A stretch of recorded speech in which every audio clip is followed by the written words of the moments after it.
Good morning. The hour of 8:30 having arrived, I call this meeting of state and local government to order. A quorum is present. So today is Thursday, February 2nd, 2023, and the meeting is called to order. We'll begin. We're okay? Okay.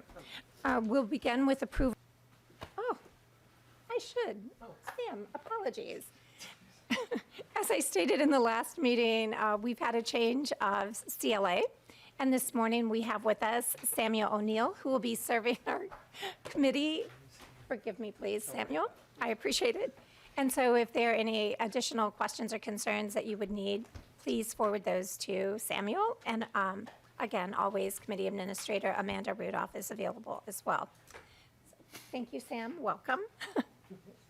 Okay, next we'll move to the approval of the minutes.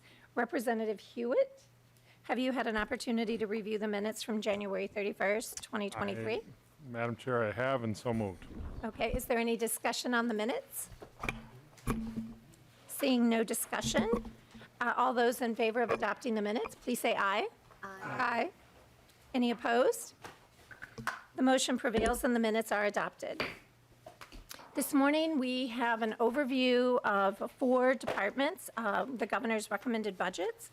We are going to begin this morning due to some time constraints that we have with Commissioner Roberts Davis with the Department of Administration. If you would come forward, please.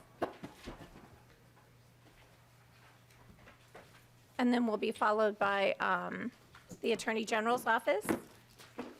Oh, I'm sorry. We were first. I apologize. Yeah, we've had to make some time changes.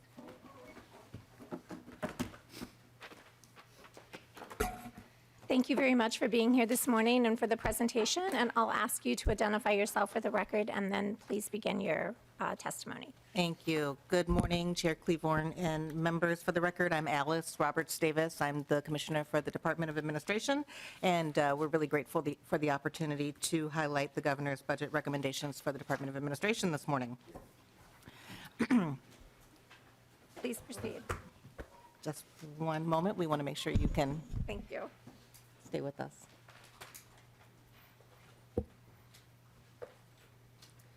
So as you know, the Department of Administration has a wide-ranging set of responsibilities that ultimately touch every part of state government. We work partly behind the scenes to provide business functions that are the administrative backbone for public agencies. The governor's budget recommendations reflect admin's efforts to improve these services to our partners and expand the services that we offer based on their requests.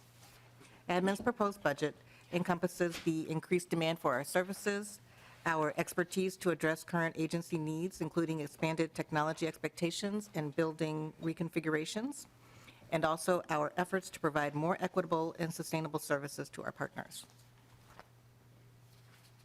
So first, I'd like to highlight our requests that maintain our current level of services.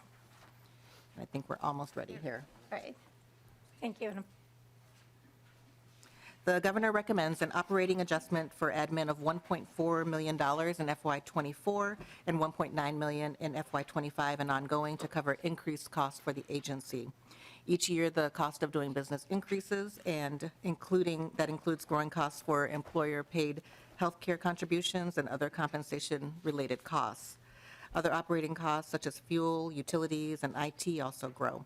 This funding will pay for IT expenses, overhead cost changes, and compensation for our existing workforce.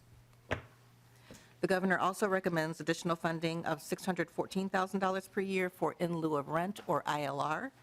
ILR pays for operations around the capital area for entities that do not directly pay rent to the Department of Administration. So this is areas like the Capitol building, the State Office building, and memorials on the Capitol grounds. ILR is the only available source of funding for maintenance and operation of those areas. The governor also recommends the debt service payments for the Senate garage, and the requirement that debt service be covered by user fees has plagued the parking fund for years. This has been made exponentially worse by the pandemic, when we saw a massive reduction in the number of parking contracts and meter usage on the Capitol complex. Without relief, parking rates on the Capitol complex are estimated to increase at least 60% to cover the shortfall, with state employees and visitors bearing that burden. This increase would push parking rates on the Capitol complex well beyond the market average for the area. And if we are not able to adequately provide for our current parkers, the long-term stability of the parking options on the Capitol complex is at risk. The governor recommends $350,000 each year to cover the state match for the Procurement Technical Assistance Center, or PTAC. This recommendation covers the 35% state match for the federal U.S. Department of Defense funds that we receive. PTAC offers a wide range of services to all Minnesota businesses. These services are free to them if they wish to sell their products to government. PTAC is an important partner in admin's work to diversify the state's procurement dollars, and they are a nationally recognized department. The governor also recommends funds to accommodate the sharp increase in demand for the Small Agency Resource Team, or SMART. It is essential for small boards and commissions to have access to professional services for their complex human resources and financial accounting needs, but they rely on SMART because they don't have the agency staff to accomplish that work. Since 2019, the number of SMART partners served by admin for human resources and financial management has more than doubled, from 19 to 42 boards, councils, and agencies. And the current service needs are there for us to improve service delivery. This proposal would fund additional capacity for the SMART office. Next, the governor recommends reinstating the state historic rehabilitation tax credit, which sunset in July of 2022. This budget item would technically be carried in the tax bill, but because admin administers the program, we wanted to highlight our support for bringing this back. The Historic Tax Credit, or HTC, is a proven tool that encourages investment in historic buildings and generates a return on investment of nearly $10 for every $1 of credit in Minnesota communities. Next, the governor has identified key investments to help agencies avoid costs and improve the services that admin offers to our partners. The governor recommends investments in admin's technology needs to support the agency's work. First, funds to accommodate needed IT support staff. This change contributes to the implementation of the recommendations in the modernization playbook developed by the Governor's Blue Ribbon Council on Information Technology. The need for additional IT support is driven by the state's evolution to increased hybrid work and progress away from paper-based systems, as well as public expectations for digital solutions and the ability to submit things digitally and access state information digitally. Additionally, the governor recommends funding 2 critical technology requests to modernize paper-based systems and update obsolete software products.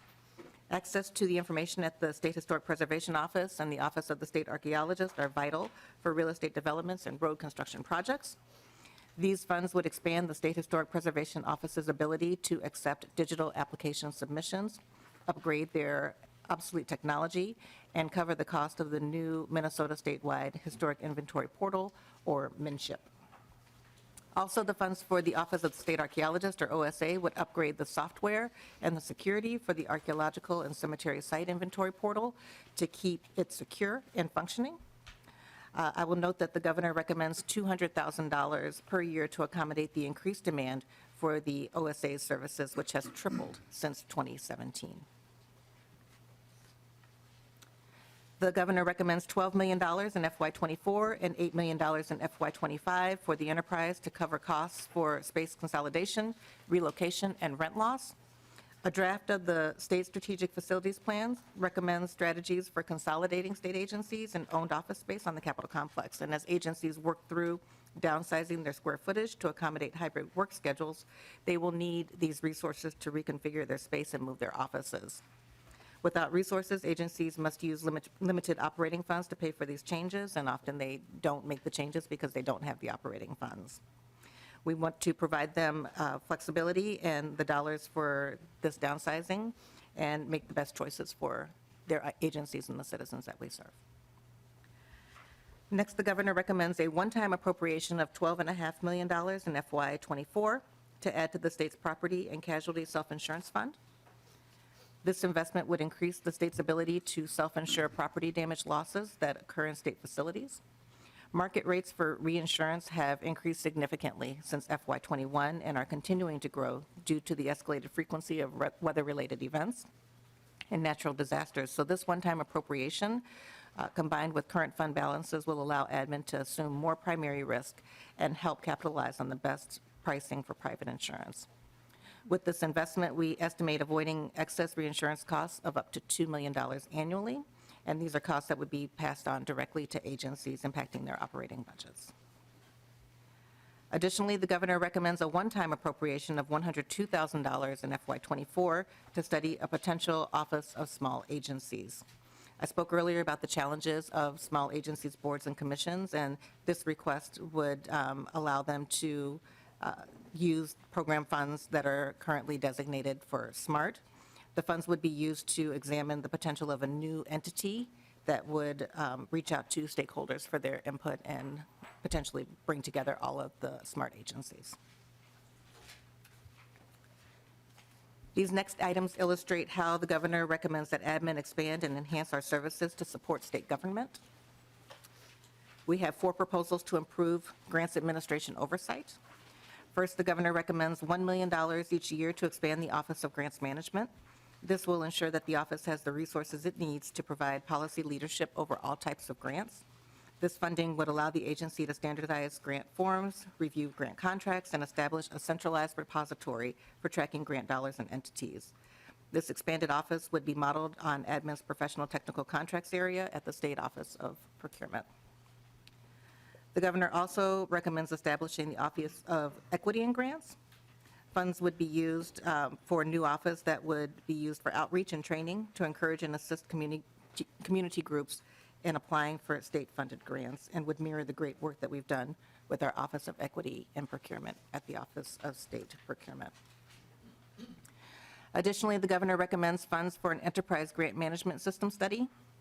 Minnesota currently has a decentralized model of grants management where multiple agencies accept applications for, evaluate, and award and monitor grants utilizing a wide array of processes and technology.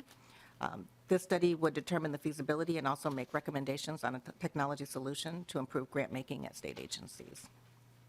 And finally, in the suite, the governor recommends allowing state agencies to retain a percentage of grant funds for administration. Currently, most agencies have $0 to administer new grants unless the appropriation explicitly provides for it. This change would ensure that all new grants have the minimal funds available for an appropriate level of service for grantees and to protect the state's investment in the grant by ensuring compliance with state laws and policies. Next, we have 2 proposals to assist state agencies to make their operations more efficient. These are important efforts to make progress towards states' sustainability goals and to avoid unnecessary costs. The governor recommends $575,000 per year to move the funding mechanism for the Office of Enterprise Sustainability, or OES, from interagency agreements to the general fund. OES is charged with making recommendations and assisting agencies to improve the energy efficiency and sustainability of their operations. Moving the support from this office from interagency agreements to the general fund would reduce the burden on agency operations and free up dollars for agencies to spend on sustainability measures. The governor recommends $1.2 million each year to fund sustainability coordinators at agencies in the enterprise that have the most opportunity for sustainability and efficiency improvements. Agencies throughout the enterprise have voiced the need for resources to implement the recommendations that OES provides to them. Finally, admin requests $1.3 million in FY24 and $1.2 million ongoing to establish the Office of Enterprise Translations. This office would translate written materials and web pages for state agencies into Spanish, Hmong, and Somali in a timely manner. The proposal also creates a fund for agencies for additional languages or when more technical expertise is required. Currently, a number of agencies don't have the resources to translate their materials, and access to quality translations would enable agencies to provide necessary information to all Minnesotans. The governor also recommends $1.5 million over the biennium for an updated procurement disparity study. Disparity studies are necessary for race and gender-based procurement programs and should be conducted every 5 years. So that completes my high-level overview of our biennial budget requests. As you've seen, admin's work spans a wide breadth of services to state agencies and to the public, and the governor's recommendations for admin suggest solutions to address the challenges of maintaining our services to our partners. There are a few small provisions and pass-through items that I did not highlight in our budget, but I'm happy to answer questions on any of our budget change items that I've presented. Thank you, Commissioner. Thank you, Roberts Chair. Davis, I appreciate the presentation. Are there questions from members? Representative Joy. Thank you, Madam Chair. Commissioner, question on the parking fund debit service waiver, it addresses a shortfall on that. And I know when we park down there, we pay for the parking down there. With electric cars coming in and more of that, like that electric car parking, they pay probably the same amount we do, like just a normal car in there? Or do they pay more? Chair Cleveland, Representative, they pay more. They do pay an additional fee for charging an electric vehicle in the parking garage. Thank Okay, you. And then, Madam Chair, one more. Representative Joy, one more. One more, the charging stations and stuff we're going to have to do as we go to the green energy. What kind of cost is that putting onto that as we increase in the parking garage? And what factor do you have in this budget going for that? Commissioner Roberts Davis. Chair Cleveland, Representative, is your question, what are we charging parkers for it, or what is the cost of the state? What's the cost to upgrade those? Because I'm sure we're going to gain more electric cars in there, so we have to put that infrastructure in. Chair Commissioner Cleveland, Roberts. Representative, there is an appropriation from 2020 of $1 million for additional charging stations in and around the Capitol complex. And that's not specific to parking garages, but there will be adequate parking for electric vehicles throughout the Capitol complex with that appropriation. Thank you, Commissioner. Representative Nash. Thank you, Madam Chair. And Commissioner, some of these are questions that I'm sure you're going to have to get to me later, because you know the kinds of questions that I love to ask. Great. First question, since the pandemic, what percentage of your workforce has been moved to work from home? Commissioner. Chair Cleveland, Representative Nash, more than half of our workforce at admin has been on site. We do have about half of our workforce that is hybrid. There are quite a few of those people who are on site full-time just because of the roles that they play within the organization, but more than half of our staff has been on site throughout the pandemic. Thank you, Commissioner. Representative Nash. Thank you, Madam Chair. And to that, as a corollary, you asked for over fiscal year 24 and 25, $20 million for space consolidation. Can you give us an idea of your expected decrease in fiscal year 26, 27 as to what the savings you're trying to achieve in that is? Because we know you've sent some home, so you don't have the space to house them needed here in the office area. You're asking for $20 million to do that consolidation. What could we expect long-term to when your budget goes down, maybe because we've consolidated spaces and made it better? Chair Cleveland, Representative, we have performed an extensive strategic real estate plan with CBRE, and they provided us with recommendations on how we might best consolidate space on the Capitol complex. It is a lengthy process because there are a lot of agencies that have leases that they're currently working under. We have to find the way to put the puzzle pieces together in a way that makes sense. There is some vacant space on the Capitol complex right now that we are trying to repopulate. There are cost savings that we anticipate. It's in the millions of dollars, but again, it'll take us several years to achieve the entire plan that's been laid out for us. Thank you very much, Commissioner. Madam Chair, last question. Please, you have two more members who would like to ask questions Yeah, as well. I understand. And then this is Madam Chair and Commissioner, this is a long-time issue of mine. You've got a couple different requests in here for implementation of grants systems. I know there's an OLA report coming out regarding that. The money that you're asking for to do this, is that over and above the peel-off for the grants administration that's already going on? Because I know that varies between 3% and sometimes up to 10%. Is that over and above that money as well? Commissioner Roberts Davis. Madam Chair, Representative, the money that we're asking for is in addition to grants administration funds. There are, the vast majority of grants have $0 for administration in them. What we've been asking for is a 5% holdback or a 10% holdback, depending on what type of grant has been awarded, so that we can properly administer those grants. But the funds that we're asking for are for broader oversight, more standardization across the enterprise, a system that would be uniform across the enterprise, and then in addition to that, the administration dollars to actually administer the grants effectively. Thank you, Commissioner. Representative Nadeau. Thank you, Madam Chair. Thank you, Commissioner. Can you spend, I'll obviously have some other questions because I know we don't have time today, but can you spend a little bit of time, there's a significant change in equity and sustainability component of your presentation, and I appreciate that.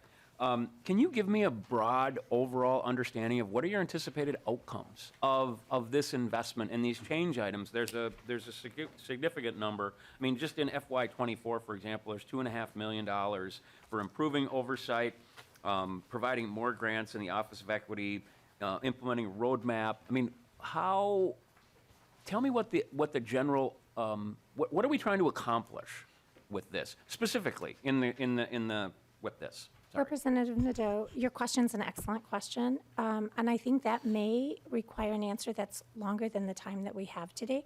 But I would appreciate it, Commissioner, if you could answer the question, of course, briefly today, but I think an idea of just providing us that in writing would also be helpful to everyone on the committee, I think. So, thank you.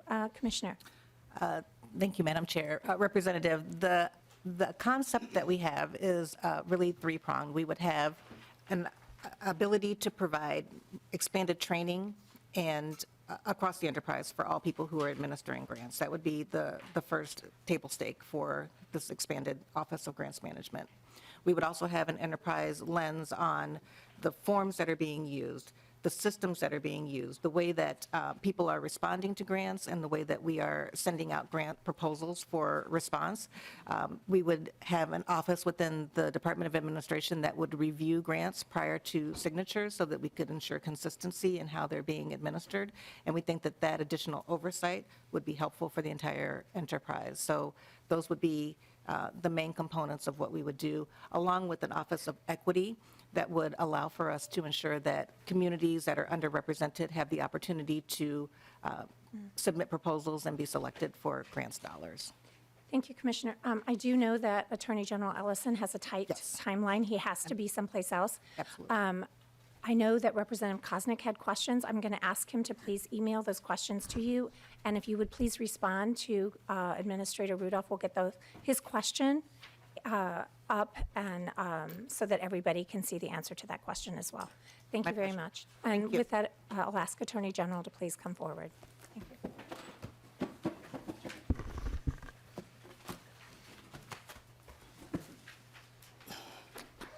Thank you very much, Attorney General, and apologies to your team. I know you wanted to be first this morning, but we have multiple people who have to be multiple places. If you please identify yourself for the record and begin your testimony, I would appreciate that.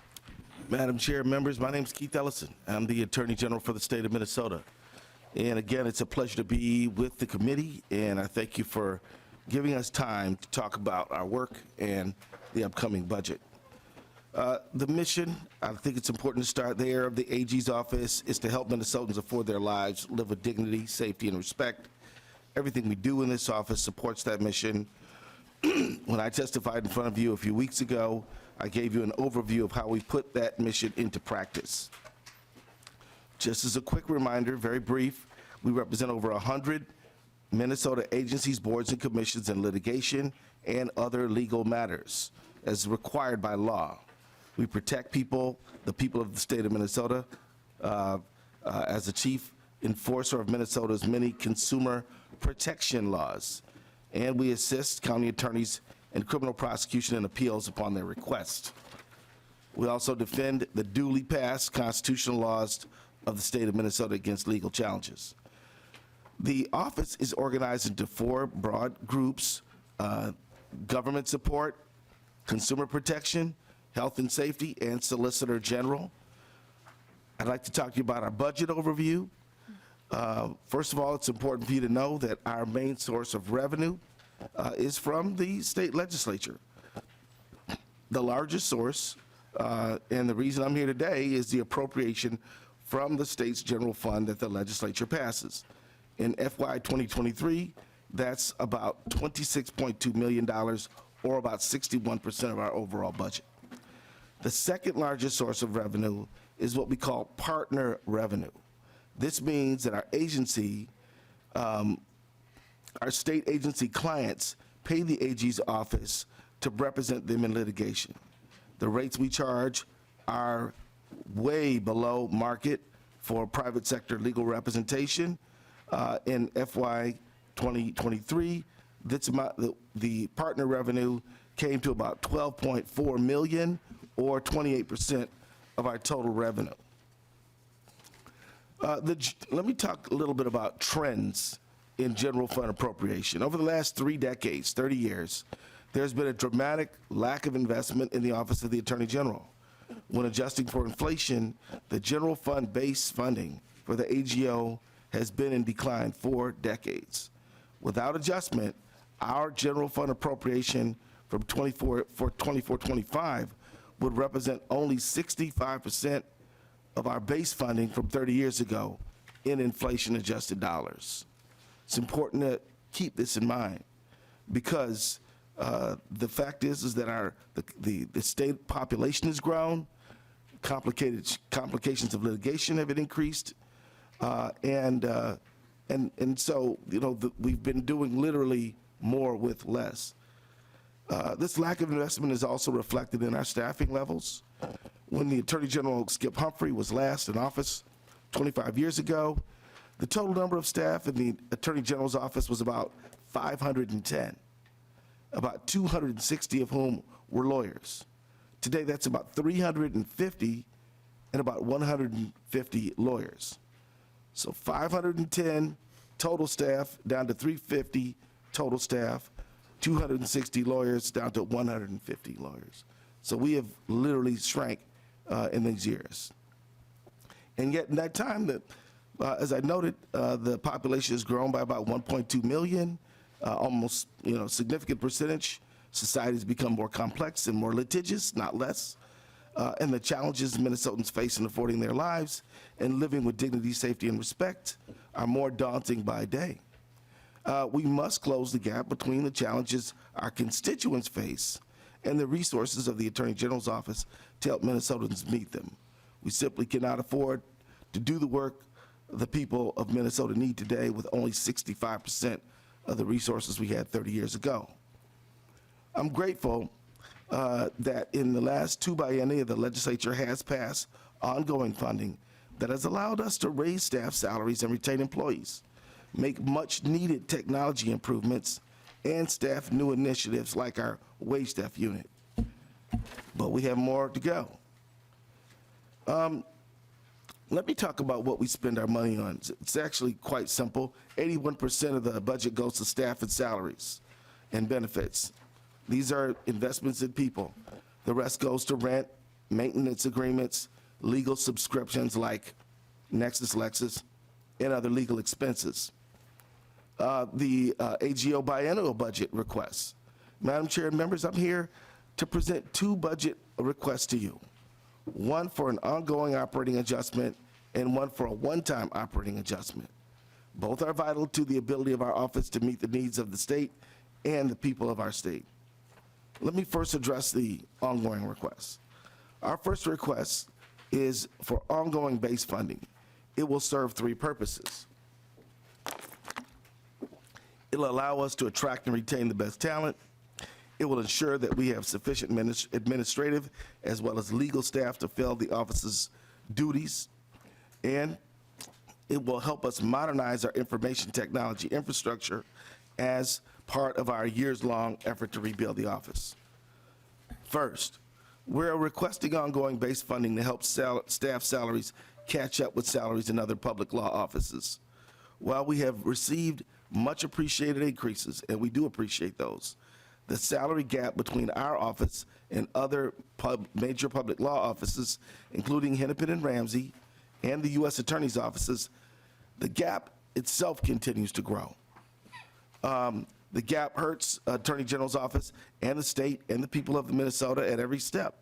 in hiring, in retention, in promotion, because people are unable to match salaries talented people can command, because our office can't match salaries talented people who need to fund their retirement, need to take care of their family's needs, not to mention the higher salaries they can command in the private sector. We need to look at this if we want to retain good talent and maintain the institutional knowledge that long-serving members, staff members bring to us and the state. The state particularly suffers loss of investment, training, and experience when people farther along in their careers leave the office for better salaries elsewhere. We simply must break the cycle for the benefit of the state.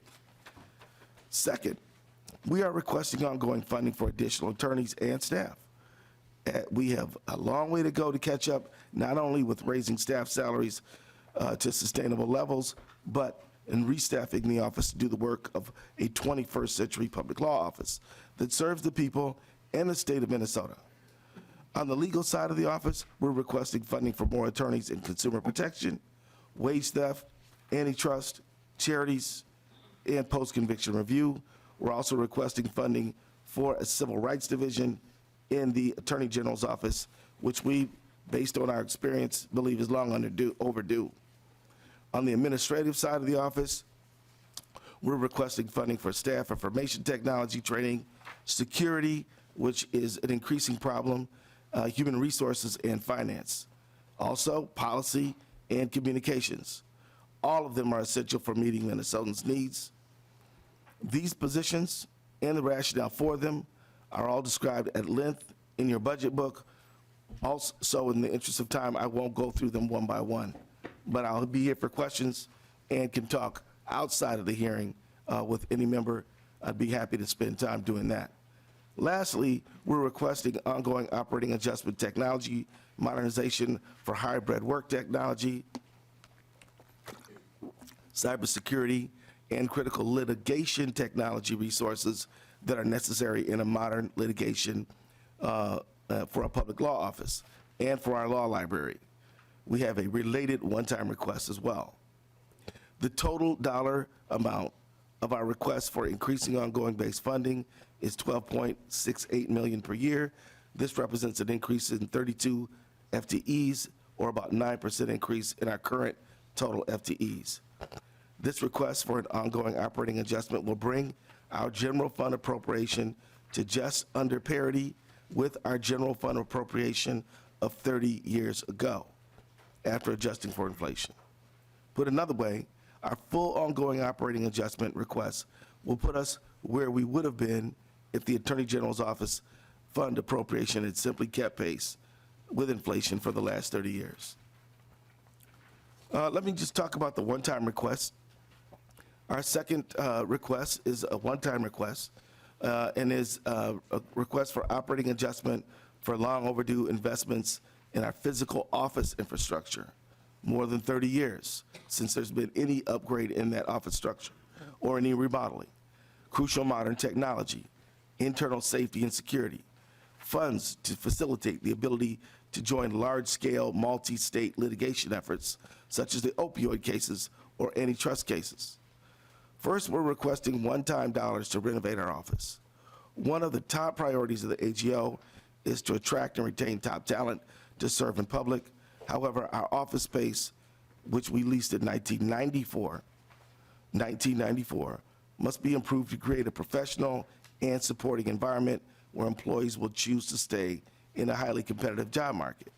We must also update office space. After careful review, we have determined that the most cost-effective way to meet these goals is not to move, but to update the space we already occupy with a modern investment and a modern technology and security. On the security front, I will note that we often find ourselves in need of making sure that our staff feel safe, and we are committed to important upgrades in that space because of threats that they have had to face. Attorney General. I'm sorry to interrupt you. I know that you have a hard stop and you Yeah. have to be out of here. And I wasn't able to let Representative Kosnick ask his last question, so I'd like to be able to give him an opportunity to ask a question. Do you mind if we go to questions? No, not at all, Madam Chair. I'd be more than happy to have a dialogue rather than just read text to everybody. Thank you. And I appreciate the time that you have spent with us and with Lead Nash. And I know that you're always willing to meet with us privately. Representative Kosnick, to your question. Thank you, Madam Chair. Happy Groundhog's Day. This would have been the same question I would have asked the previous commissioner, but just the short of it is, what's the total increase, even with your one-time funding request of this budget compared to 2 years ago? You'd mentioned, from 30 years ago, but I'm curious from the previous budget, what your percent increase, or perhaps it's a decrease, but I'm pretty sure it's an increase, and then in the dollar, and what is the actual dollar amount and the percentage, please? Madam Chair, thank you. Attorney General. Yeah, Madam Chair, I've asked June Charnell, who is our Chief Financial Officer, to join me today, and even though I could try to venture a guess, I'll give it to the folks who do it every day. So, I ask that you please come forward.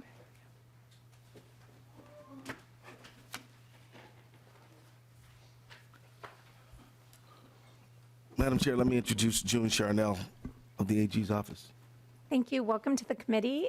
Please identify yourself clearly on the record and then proceed. Yes, please. Madam Chair, my name is June Charnell. I am the Director of Administration for the Attorney General's Office. Excuse me. We're being asked if you'll please speak louder. I know it's difficult. Just pull the microphone as close to you as possible. Thank you. Thank you, Madam Chair. My name is June Charnell. I'm the Director of Administration for the Attorney General's Office. Thank you very much. And to your question, Representative Kosnick, the percent increase? Madam Chair, the percent increase and the dollar increase from the previous budget. Please proceed. It's Representative Kosnick. Thank you, Madam Chair Asking and the question. Representative. Thank you for that question. I don't have the exact dollar amount or percentage in front of me, but I will be happy to get that back to you. Thank you very much. Yeah, appreciate that, Madam Chair. And if maybe the committee could also have that information from the Department of Administration, and I see the Secretary of State here, and who else is Revenue. It'll be the same question since it is Groundhog's Day. Perfect. So be fair warned, every office, every agency is going to be asked, what's your percent increase? Okay, Attorney General, do you have anything you'd like to say to that question? Only that we'll get it to you as soon as possible. It's a straightforward, fair question, and it's readily available. We'll have it to you right away. Thank you very much for that. Yeah, I appreciate that. We're looking at the governor's budget, Madam Chair, of 26% increase, and so it's important to kind of figure out which departments are asking for more or less, and taxpayers want to know that. So that's Thank you very much. Appreciate the answer. Representative Bonner. Thank you, Madam Chair, and thank you, Mr. Agee. I will try to be brief, and I will be cognizant of the fact that you have a hard stop, so if you need to follow up with me offline, I'm more than okay with that. So I'll just quickly ask my question. But I know you said, we have talked in the past about how it's really tough to retain good employees, but it's even tougher when you don't have the tools to do the job, right? That can be an internal source of real frustration. And we've talked about how you have some of your IT systems that are in really critical need of updates, some collaboration tools that help you share files amongst staff and attorneys in order to do the job. And unfortunately, some of them are a little bit inadequate, well, woefully inadequate to do that collaboration. And that's resulted in a lot of lost productivity and efficiency for your office in being able to do that, to prepare your casework and move forward for the people. And so I'm just curious if you had any updates in terms of the planning process or where we're at in that particular project, because I know that's of keen interest for myself, and I know Representative Nash. We are always out and looking for ways to make sure that agencies have the tools they need to do the job and that they're able to do it efficiently. Attorney General, is there anything you'd like to add? Yeah, Madam Chair, yeah, you're absolutely right, Representative Bonner. We do have certain responsibilities to collect, gather, and manage data, and that requires technology upgrades. We actually, every charity has to register with us. It's got to be searchable, it's got to be fast, it's got to be efficient. We have a consumer action group, 20 people who field calls, over 52,000 last year. All that information has got to be in that database, searchable, and we need to use it to be able to find trends. We also have to upgrade internally. You know, we have some administrative upgrades when it comes to getting the best payroll, getting the best, all these technologies. So we have a lot of things that we have to do, and we are asking you for your help to make sure that we can continue to meet those needs. But it's in a number of areas. I haven't even mentioned our complex multi-state litigation that requires us to, maintain and manage. Literally, I mean, I don't know. I mean, I'm not a technology person, so others would know. But it's enormous amounts of data that have got to be searchable, got to be maintained, and it's not free. So that's what it's about. And, Attorney General, I always like for people to understand you are the state's law firm. We don't often talk about that. We talk about you as the Attorney General, but we don't talk about the fact that your office is a major law firm for the state of Minnesota, the major law firm. Madam Chair, if I could just say, you're absolutely right. The truth is, I'm really kind of the managing partner of a law firm. Correct. And that's really kind of the role that I play. I'm elected, answerable to the voters, of course, and certainly accountable to you. But the job is really managing a major law firm. Thank you very much. I see no further questions, so thank you for your time. It looks like we're going to get you out of here. Thank you. Thank you all very much. Thank you so much. Next, we have the Secretary of State's office, followed by the Department of Revenue.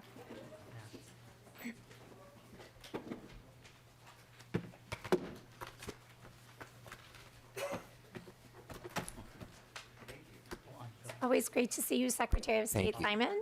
If you would introduce yourself for the record and begin your presentation. I will, and I'll be as quick as possible. And Representative Koznick, in deference to you and Groundhog's Day, I'll start in a moment with the top line numbers, so you don't have to ask. Thank you so much. Thank you. Steve Simon, Minnesota Secretary of State. Along with me today is our Deputy Secretary of State, Julie Strother, familiar to many of you, I hope. I have not quite completed, but shortly will complete, I hope, the task of meeting with all of you one-on-one in your offices. I haven't quite gotten there yet. There are a few more to go, but I hope that's a signal of the openness that I have in our office has to your oversight, your questions, your comments, either in this committee hearing, offline, in a hallway, in your office, wherever. As I understand it, members, our base budget, all of it, is within the purview of this committee, as well as any non-election related change items.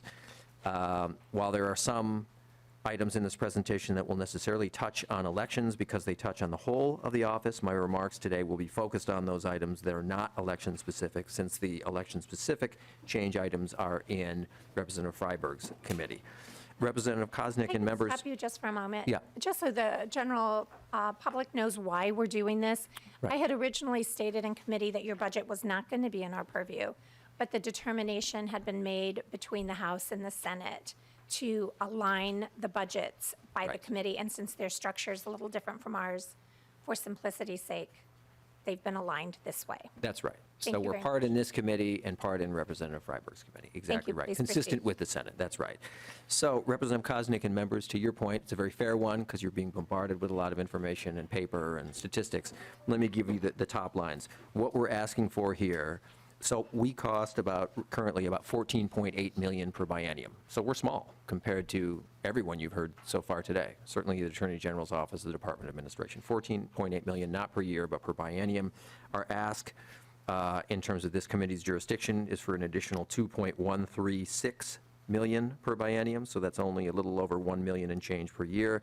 That is an increase of 14.4%. So that's the top line number.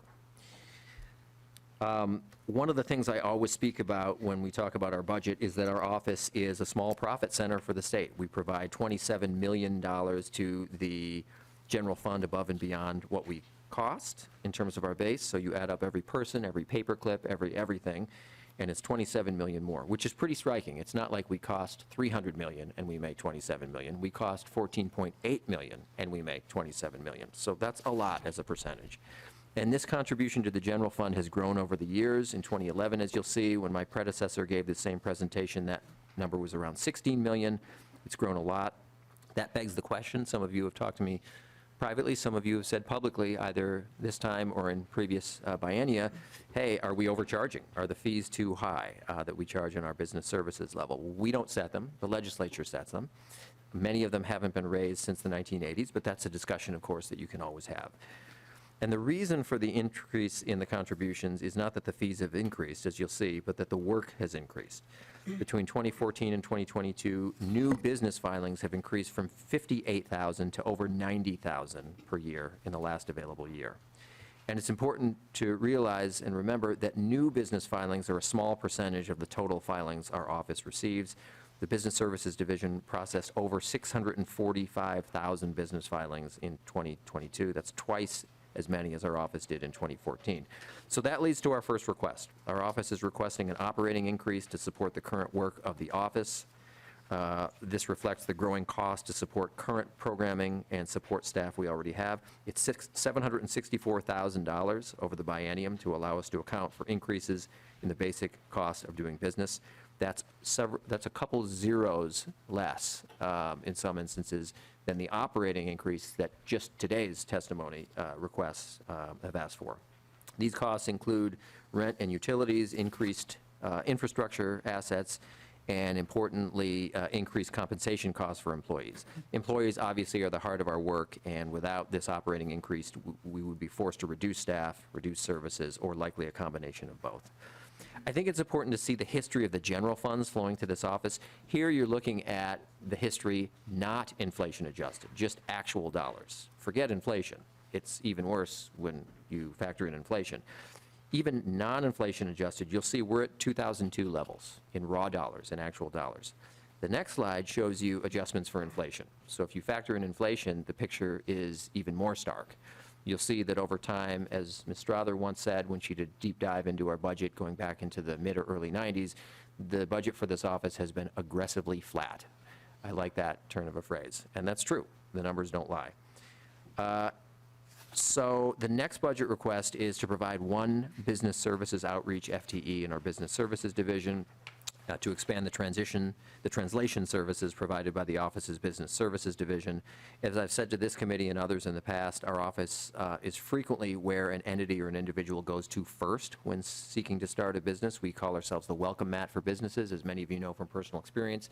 Before you get that license or permit or office space or hire anyone, you got to make the entity come to life legally. And so we're very often the very first thing that someone does when starting a business. So we need more in the way of information, training, and resources that we provide to individuals seeking to form a business, including proactive outreach to associations and other community partners that assist small businesses. So this would be a dedicated staff person to increase and expand the outreach efforts of business services. This proposal also asks for funds to increase the translation of materials that we provide individuals starting a businesses. We do a how-to, as many state offices do, relating business services, and we want to make that in 8 separate languages: Spanish, Hmong, Somali, Vietnamese, Russian, Chinese, Lao, and Karen. As you can see, there is significant usage of these, and the office would like to increase the number of translated materials as well as increase the available languages. The next request is related to physical security, and I just spoke even yesterday in some of my meetings with some of you one-on-one about this. I'm going to skip through here, but it's a big deal. We've had consultants and folks recommend security for us, including from the federal government. We moved in 2021 our business services operation to downtown St. Paul. We looked at many locations, but that was the most cost-effective. It's a great location. It's not far from the Capitol, but it's outside of the Capitol complex. And what that means is when you're outside of the Capitol complex and you're a state agency of any kind, you lose certain privileges. We don't get the state patrol. We don't get certain camera feeds. We don't get certain other benefits when it comes to security, and we have the need for the security.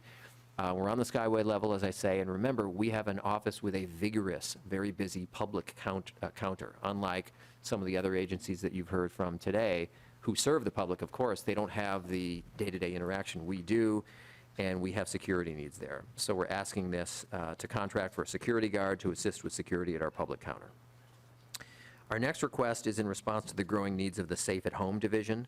As you recall, Safe at Home was enacted in 2006. It protects victims of assault, stalking, sexual violence, et cetera, by providing services that allow program participants to live safely and securely at a private address not disclosed to those in the public or private sector. So we're asking to add FTEs to our Safe at Home division. The request is for $740,000 per biennium. And while this may seem like a significant shift, we haven't added any to our participant services unit since 2018, but the needs of the team have grown, and the program has grown significantly. The IT needs alone of the program have grown significantly, and this request would add dedicated IT support, which they do not have now, to the Safe at Home program. Next slide, quickly. I've shown this graph before, but I think it's important to highlight the participation rates for Safe at Home. It's bittersweet. It's great that they can take advantage of it. Sad that there's a need out there for that, so just wanted to show you that. And then here is the total served per calendar year. I believe it was in this committee before where someone had asked for those numbers, and here they are. Next slide, again, just shows the growth in the work. You can peruse that at your leisure as well. Finally, the office is requesting $175,000 per biennium to hire a diversity, equity, accessibility, and inclusion coordinator. We really need that. It's not just inward-facing to the office, it's outward-facing as well. If you spend any time, I invite you, I know you don't have much time at all to do anything at all, but if you had time, I would invite you to go and just sit for a half an hour at the Skyway level at our office in the First National Bank building downtown St. Paul, and you'll see the confluence of many people, cultures, a lot of immigrant communities, entrepreneurial, wanting to start businesses, and we badly need more resources in order to reach out to them, to give them what they're saying that they need from our office. Madam Chair, I've sort of buzzed through this pretty quickly in the interest of time. I know you have a lot of people to serve and a lot of people to hear from. Our office, and I in particular, want to be always available to you at any time to answer your questions. It could be a hallway conversation. It could be a text message. It could be a formal meeting in your office or in our office. We stand ready today at this committee table and always to answer your questions and take your input. And our tender feelings will not be hurt if sometimes your input is critical. So with that, I'm happy to stand for questions or comments. Thank you, Secretary of State, and I appreciate the work that you do for our businesses, for our families, and for our democracy. I did not hear you say that you were in the democracy business, but you can save I that am. for elections. Yes. Okay. Any Madam Chair, questions? Madam Chair. I've been raising Thank my you. hand.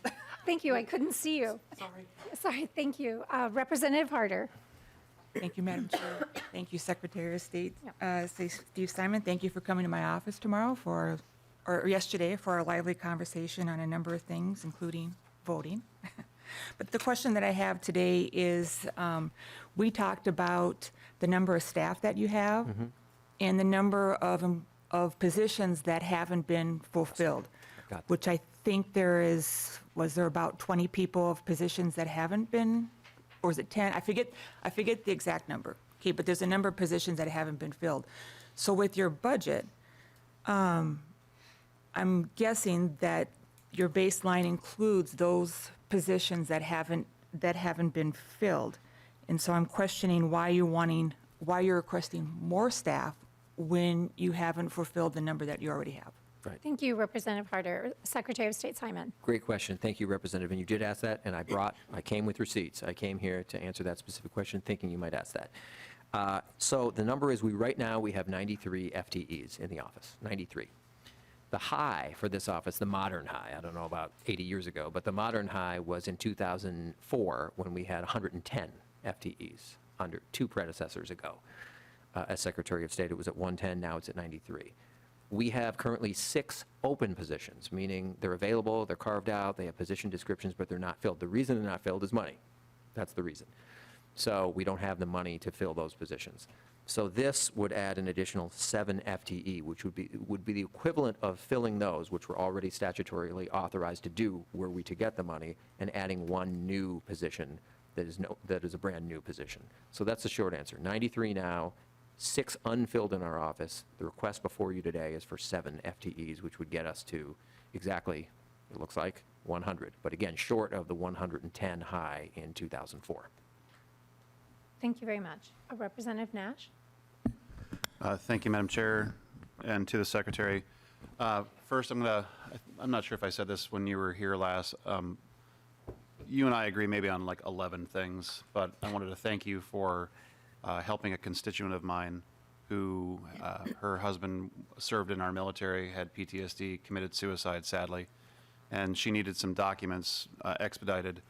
And I appreciate that you took my call on a weekend night and that you came back the Monday and made sure that it happened quickly, and thanks to any staff. And that's one of the points that I try to make, and that it's the importance of having a relationship even with people that are not necessarily in your party. And I know many people oftentimes, question whether I have a heart or whether I'm actually a nice person. I implore you to spend some time. We do have a good relationship on the things that we agree on and things that are just for the good of the order. But once again, thank you for doing that. It was immensely helpful for my constituent, and she is still sifting through how to figure out which way is up. But I wanted to talk about the Safe at Home program. I think that is also a very important thing, and oftentimes my side is viewed as exceptionally stingy. I don't think that this is one of the things that we should get wrapped around the axle on. Again, I know that a good number of people that take advantage of this live in fear of a very abusive former partner, and just think that that's a really good thing. And I know my colleague, former colleague Representative Loon, also worked on some updates on this a number of years ago. So for my members who may be new, this is not something I think that it's worth underfunding. And lastly, you and I worked on a bill together to allow you to take some of the money before you flip it over the fence to the State General Fund to invest in cybersecurity. I would hope that maybe we could draft that again, and I'm not trying to create more work for the revisor's office because they're already buried under several trucks of paper, but I think that that's something that is probably a noteworthy thing, because you come to committee and you ask for money, but you also have money that you throw over the fence. And I just think that investing in cybersecurity is not a crazy idea, and you're accountable for it. We can always see how you're spending your money, but would like to work on those things in our committee. And we can disagree on other things in other places along the way, but I do think that those are some things that are worth noting for our committee time. And once again, thanks for helping my constituent. And I'd just like to clarify for anybody who might be listening, throw over the fence means the revenue that what did you say was 27? Right. $27 million that your office contributes to the general fund. Right. So you're not like running off with the money or No. anything. And Madam Chair, if I may. Would you like to respond? Yeah, I would, Madam Chair and Representative Nash, thank you. Yeah, I've never heard it put that way, over the fence, but that's right. The 27 million, just to clarify for the public, Yes. I think members know this, but we don't keep any of that, not one penny. So we charge it, it's statutory, you set the fee, you can raise it, you can lower it, and we can have that discussion. But all that money, that 27 million, we don't get to squirrel that away for a rainy day or spend it on things we'd like to spend it. It all goes to the general fund. So that's right. Thank you. And I think our last question will be from Representative Bonner. Thank you, and maybe more of a comment than a question. First, I want to say, for the record, Representative Nash, I do actually like you. And it is good to have good relationships, and surprisingly, we do often agree on many a thing. So, but I did also want to thank you, Mr. Secretary. I want to echo the significance of the Safe at Home program. Just this summer, while out knocking doors, I have a gentleman who, former military, has been in law enforcement, had to rescue his daughter from an abusive situation. She is essentially hiding out at the family home, and they have had to employ the Safe at Home program. And I can tell you, my conversations with him, we talked a lot about my work in domestic violence, but also the Safe at Home program and what a vital resource that is, and how grateful he was for that program. So I know that there are a lot of folks in our communities In fact, we often do not know who they are or the situations in which they find themselves. But I can tell you that I have a good number of folks in my community using that program, and they are incredibly grateful for it. So thank you for that.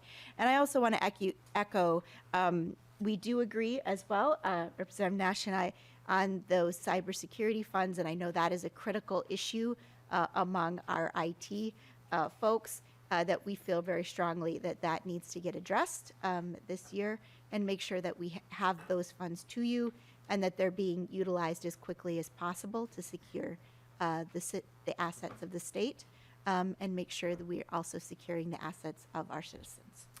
Thank you. Would you like to comment, Secretary? Very Simon? briefly, I know you have a full agenda. Thank you, Madam Chair. Just one thing to say about the Safe at Home program, and thank you, and I thought you were going in this direction when you mentioned former military and law enforcement, just for the benefit of the public, and I think I said it last time I was here. There's nothing about the program that's limited only to members, or rather those who have suffered from domestic violence. In fact, we have had prosecutors, we have had judges in the program as well. It's others who, for various reasons, fear for their physical safety, although the vast majority, I would say, do fall into that category. It's not limited to them. It can be others as well. And I'd like to thank you for the fact that legislators, too, could participate if necessary They for could. this, for our own safety. And I would like to say thank you, Deputy Strother, for being here as well. I know you are the backbone of a lot of the work that's done at the Secretary of State's office. So thank you both for your testimony today and for being with us, and always for your willingness to answer our questions. Thank you. And Thank you, Madam Chair and members. we will ask up the Department of Revenue.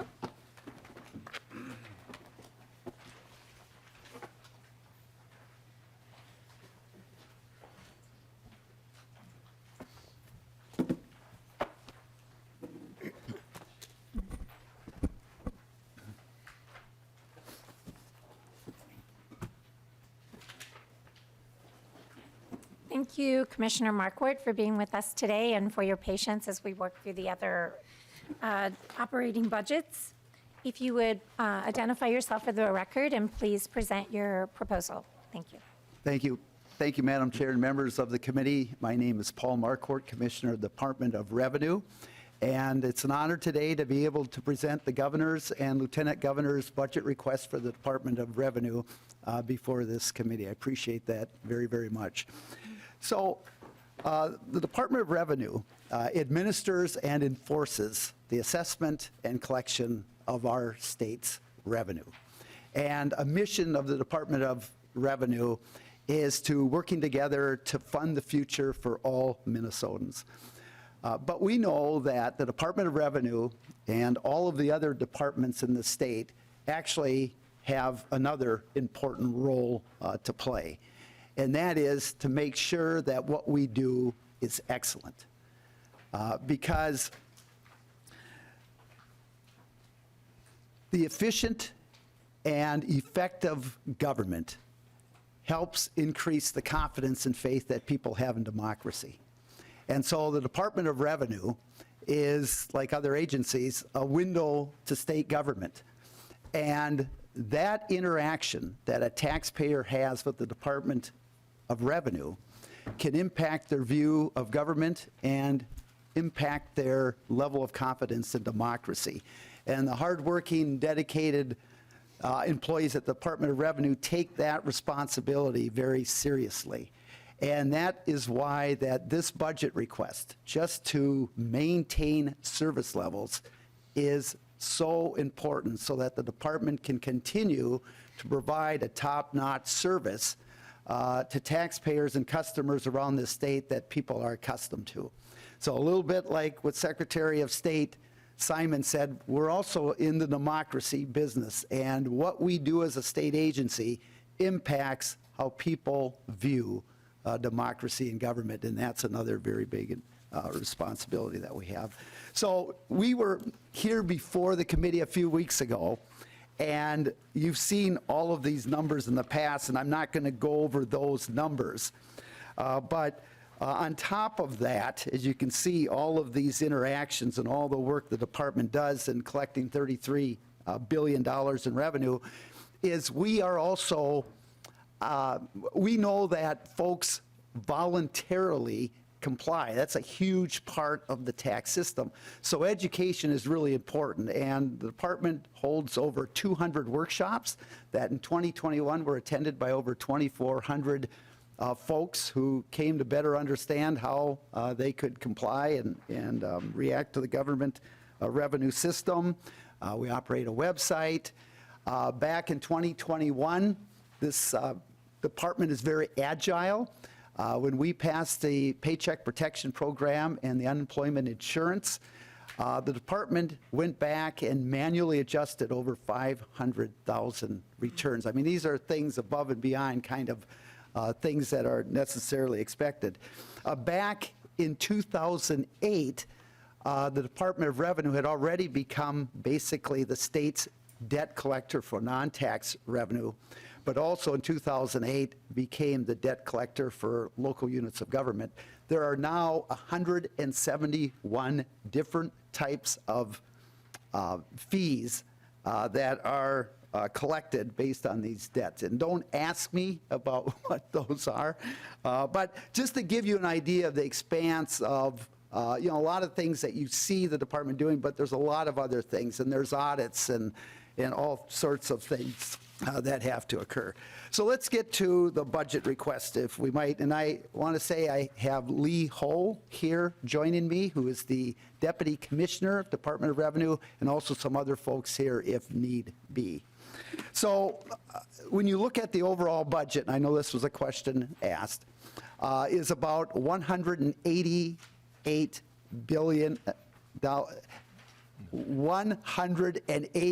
million a year annual budget.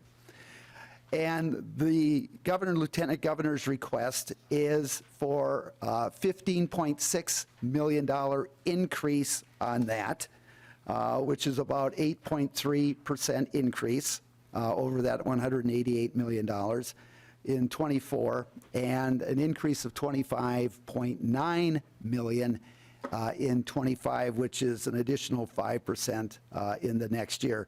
So the total budget request increased over the base budget, the biennial, is $41.6 million, which is about 11.1%.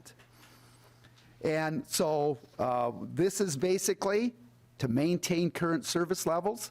And if you look at the overall Department of Revenue budget, 75% of it is staff, 15% is technology, and 10% is operational. This increase of $41.6 million is basically in just two of those areas. 76% of this increase is maintain staffing levels, and the other 24% is increasing technology. That is in the first year. In the second year, most of that increase of another $10 million is almost exclusively in staff, maintaining staff levels. So you have people and you have technology. That is what we're talking about to provide these services.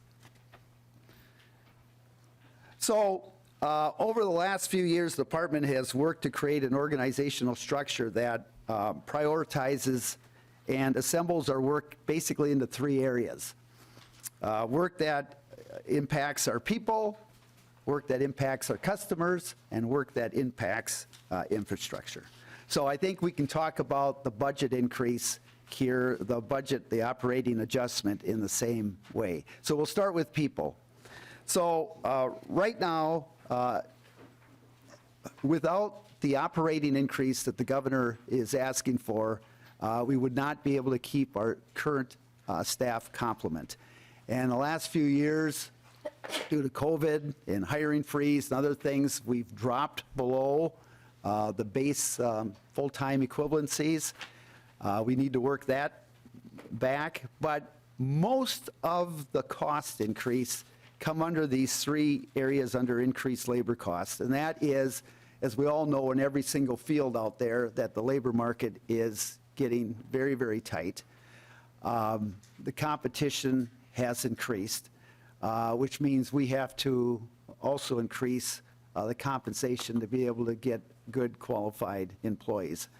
Also, we're moving towards a more of a knowledge base workforce, which also increases those costs. The next one is very important also, the customers. They're not just taxpayers. We work with a lot of folks, might be tax preparers, might be assessors, local units of government. But we have to maintain that service experience that we have. And right now, what we've noticed in the last few years, as we've seen some of this attrition, is that some of the customer interaction times and so forth, like waiting time on phone calls or emails and that, have gone up some. The times have gone up some. They're still within the department standards and still rank very high across the enterprise.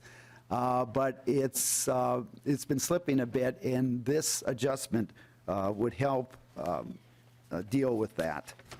A few other things, goals, for example. I mean, one of the goals of the Department of Revenue is if we get an e-file, is to process that and get that back out within 7 days, 90% of the time. And so there's a number of metrics that we have at the Department of Revenue, and we certainly could go over more some other day, but we want to make sure that's how we measure the performance that we're doing. Build on education and outreach efforts. That's huge. Again, we're a voluntary compliance system, and the more we can educate, the more we can make this simpler for folks, the better compliance that we are going to get. So customer service is huge, making sure we continue the matrix of providing a top-notch service that people have come to expect. I think we can go to the next slide. Infrastructure. Technology runs a huge part of the Department of Revenue as the returns come in. And there's something called our integrated computer management system is called GenTax. And we're just actually right now going through a contract for another 5 years. We're right in the process of doing that. But I asked our chief information officer, what is the cost of GenTax per year, counting the contract and the maintenance and so forth, and it's about $6 million a year. And remember, I told you our budget was about $188 million, so that's a couple percent for sure, couple 3% just of this system that not only processes information and returns that come in, but is also an employee management system where we can track what our employees are doing and their work productivity. It's the backbone really of the system. And so that is constantly, as you know, needing upgrades, and that is a very costly area. Also, there's inflationary increases and mail costs. You might wonder, since 92% of all of our filers are now e-filers, why we would have increased costs in mail. There's still a lot of statutory requirements on notices and things we have to send out, and so mailing costs, of course, are going up. And travel. We have auditors actually around the nation. So we have some that are actually in Chicago or New York, where if they're auditing businesses, that's where the activity is taking place. And so even travel and so forth can make a difference there. I think we can move to the next slide. Representative Nash at the last meeting, and Representative Nash, you do have a heart. I know you do. Not inflate his ego at this time. But you did ask at the last meeting, we were talking about hybrid workforce and so forth, and over the last number of years, we've cut our lease space by about 120,000 square feet, and as you can see, it's providing about a $2 million savings. And is that annual? Okay, I think that's an annual savings over this 30% reduction in lease space. Now, because we've eliminated some regional offices, we also needed to enhance those now that are working at home that were in those offices. And so we've gone back, and out of that $2 million savings, spent about $175,000 to support these center teleworkers. But and you're always welcome to come over to the Department of Revenue building on Robert Street, but We're also looking at the second floor in potentially leasing that out or providing space for other departments. So again, we're reducing that space. And if you come over, love to show you the third floor that has been totally kind of redone to look at kind of a modern hybrid workspace that we're really proud of too. Members, I think that's pretty much it. The Department of Revenue is very crucial to the functioning of the state. We want to make sure here at the department that we continue to provide that excellent service, that taxpayers and our other customers and our state has come to expect, to have confidence in our department and the tax system and our government. And this increase that the governor, lieutenant governor is asking for, just to maintain these current staffing levels, maintain the current service levels, this will do that. This will help the department do that. So, Madam Chair and members, thank you so much, and I'll take questions at this time. Representative Nash, you have a question? Thank you, Madam Chair. And Commissioner, thanks for being here. Always good to see you. I'm going to direct this one to Deputy Commissioner Ho. He and I sit on the Technology Advisory Committee, and we're on the Blue Ribbon. Deputy Commissioner Ho, we've talked a lot about chatbots, and we've seen the profusion of that in other areas that could quite possibly eliminate some of the telephone waiting times. And I don't remember this, but can you remind us what amount of intensity that you're putting into doing some of the routine things that could be answered by a chatbot, moving that from a telephone person to a chatbot? I will, Deputy Commissioner Ho, please. Madam Chair, Representative Nash, if I understand your question, we have a number of things that are frequently asked questions. Where's my refund? Things like that we currently have available to people in their ability to go to our website and be able to find that information. But we still get phone calls, a lot of phone calls on some of those basic things. We are in the process of looking at the capabilities that our integrated tax system has to have a chatbot function. It's just something that has been sort of, it's in our priority list when we've had things like frontline workers and other programs. Our ability to do innovation and research, some of those tools has been kind of lower in our priority list, but those are definitely things we're looking at. And then, Madam Chair, the last question. Representative Nash. To the Commissioner, is it a realistic expectation for Minnesotans to think with greater efficiencies that they should ultimately, long-term, see either a budget that stays flat or decreases? Commissioner? Yeah, thank you, Madam Chair. Representative Nash, everything is always becoming more complex. You know, there's things that customers are asking us to do, for example. Right now, if you amend a return, you can't electronically file that return. And yet, that is something we really should be working. I mean, that's just one kind of example of. So there's always more demands by the public, and I think that you always want to strive to be more efficient, always. And if that comes with cost savings, that is good. But there is right now a demand for just, especially meeting people where they're at technology-wise, you know, on smartphones and everything like that. Just to kind of do that, I see is going to take more IT capabilities, which is going to increase costs. And so that's a great question, and I think, you know, and I've only been at the department a month, but I've looked at some of the metrics that they're looking at and the work performed and so forth, and it's expanding, not going the other direction. And so we're always trying to be more efficient. Whether or not that equates into less cost, I don't know for sure if that's necessarily possible or doable. Thank you, Commissioner. Representative Bonner. Thank you, Madam Chair, and thank you, Commissioner. I just had a really quick question, and it kind of actually feeds a little bit into, you know, sometimes we IT people do share a little bit of a brain, but you were mentioning earlier about the increased SLAs for answering calls and things like that. And I was just curious about if you could give us a little idea of some of the rationale behind why we think the volume has been increasing. I know, to be fair, in the last couple of years, we've had a lot of really complex situations with shuttered venue grants and PPP loans and all kinds of things that could impact folks. Do we think that that is part of the increase? Do we think it's more of the complexity of our tax structure? Do you think we might see some of those SLAs go down as maybe I don't want to say normalize, but get to a hopefully slightly more normal situation to where we typically have been in the past, as opposed to a lot of these specialized programs? Just wanted to get your thoughts.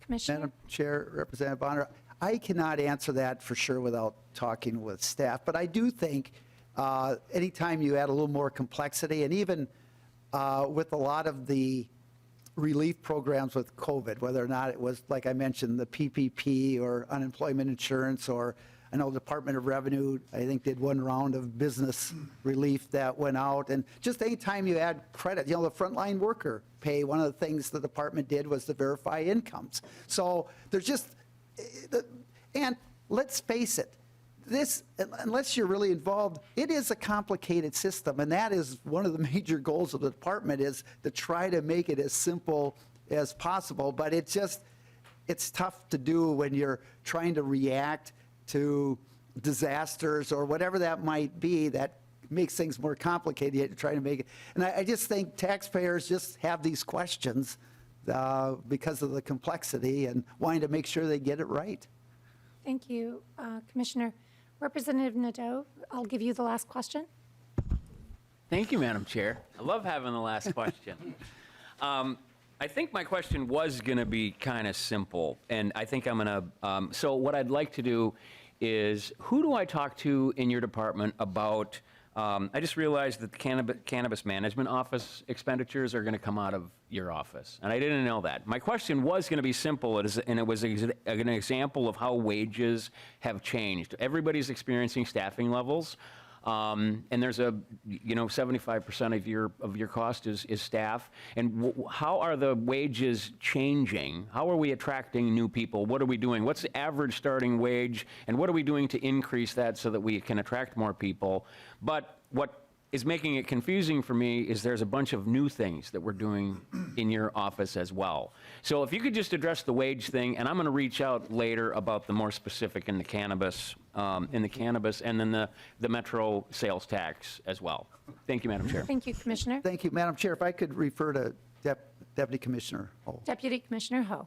Madam Chair, Representative, what we've been seeing on the wage front is average annual increases for starting salaries that range up from 4 to 5% on average. So it's been, over the years, we've been consistently seeing that sort of a pattern, and that's been much higher than previous years. And so that's been what has been contributing to tipping our salary structure, our compensation structure up. And some of that is due to the need for, more experienced workers or higher level workers, especially in a digital age where the information is flowing faster, so we need people that can deal with that. And plus the complexity that taxpayers have to deal with means that we also have to be able to deal with that and be experts at that so that we can help taxpayers. And so our salaries overall have been rising in terms of starting salaries for most employees, and that's kind of where we've fallen in the 4 to 5% range over the past several years. Just one follow-up. Representative Nadeau. Thank you, Madam Chair. So when I look at the information that you put out at the beginning, so it's an 8.3% increase in the first half of the biennium, and then it's a 5% in the second. Those numbers don't, I'm not that bright, but those numbers don't work in my head. So it's an 11% overall, but we're only having a 5%, you're only increasing 5.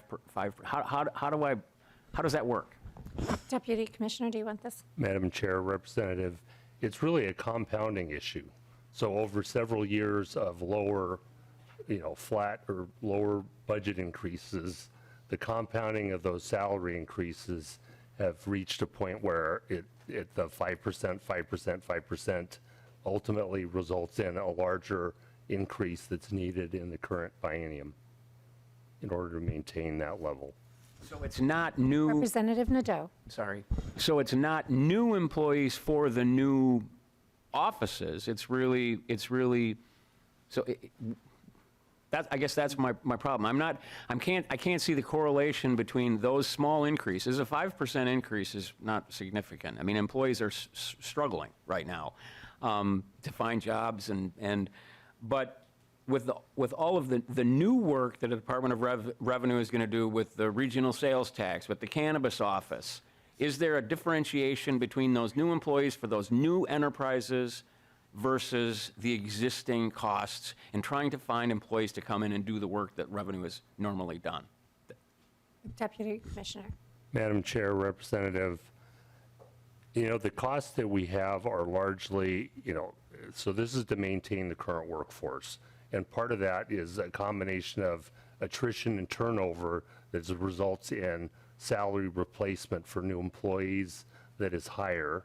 So overall, our base has been increasing, and that compounds itself over time because you also have annual increases on top of that, which and salary adjustments that result in higher salaries for employees. We'd have to get you more detail if we want to drill down further, but it's really is more of a compounding problem than anything else to the base. Thank you. And then I will just close with two comments of my own. I appreciate the fact that you are trying to meet your clients and Minnesotans where they are.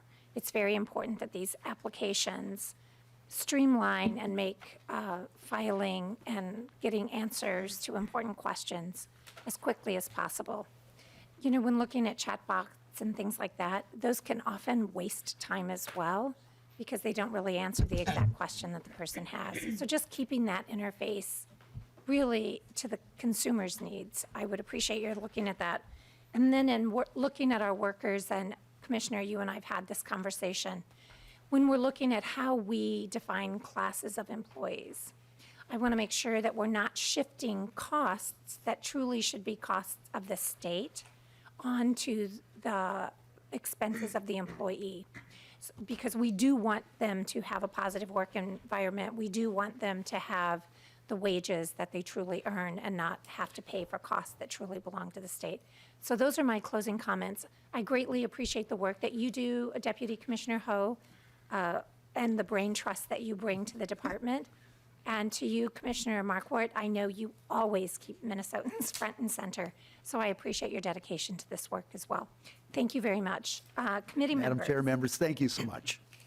Committee members, on February 10th, we have a field trip scheduled. We are going to tour the Minnesota Historical Society.